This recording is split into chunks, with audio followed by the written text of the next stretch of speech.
Your magazine is Dissent. Yes. What do you dissent from? Well, it began in 1854, actually. The magazine began, Irving Howe, great literary critic, was the original editor, and they dissented from both communism, Stalinism, and those who defended that, which a lot of people on the left in America still did at that time, and from McCarthyism, from those who argued that anybody who had ever been involved with any communist front group 20 years before was in effect helping the Soviets. So it was very much a magazine supporting free speech of all kinds and opposed to tyrannical state authority, whether it came from the United States or from communist countries. And we're still that kind of magazine. Here's our latest issue, for example. Charlie, in terms of what I've experienced in the last 10 years, locally, the overwhelming reaction to the work that we've been doing on behalf of the people who have been charged or arrested here in Portland and the work in Guantanamo has been very positive. It's been positive both from the general public, from the court system, from all of the political people with whom we interact.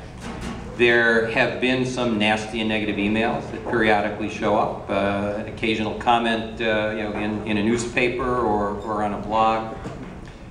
But with respect to the Guantanamo work, there were a couple of very overt attacks on the Guantanamo lawyers generally by an Undersecretary of Defense in the Bush administration and by Dick Cheney's daughter and several other prominent people who made efforts to get the large law firms which are involved in the representation of the men in Guantanamo, some having signed on in 2001 or 2002, expecting, well, this would be a year or two battle, and they're still in it 12 years later, some of these firms having spent millions of dollars out of their own pockets. I mean, they're the real heroes in terms of the contribution to that effort, that they've just funded this out of their own pockets.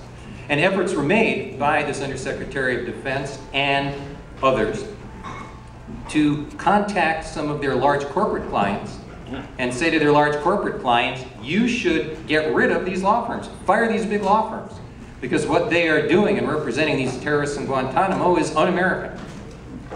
The response to those efforts by the organized bar, American Bar Association, and other groups was loud and hostile to the people who were trying to attack the law firms. And I think at the end of the day, their efforts backfired, and the much louder voices in that discussion, which really wasn't much of a discussion, were, shut up, Mr. Undersecretary, you're out of line. These lawyers are doing what is in the highest traditions of the legal profession. And that's pretty much how I have felt in terms of the reaction that's come to me.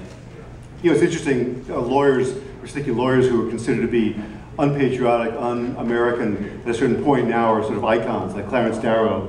At one point, he was called an anarchist. He actually might have been an anarchist, but with Leopold v. Loeb, with some people who were fundamentalist Christians thought who was un-American, defending John Scopes, defending Debs in the 1890s, and so forth. So, but now, of course, one of the only lawyers in the past that my students can name when I ask them is Clarence Darrow, because he's been heralded in stage, screen, and television. Well, I ain't Clarence Darrow, but you could have signed them my book, then they'd know another lawyer's name.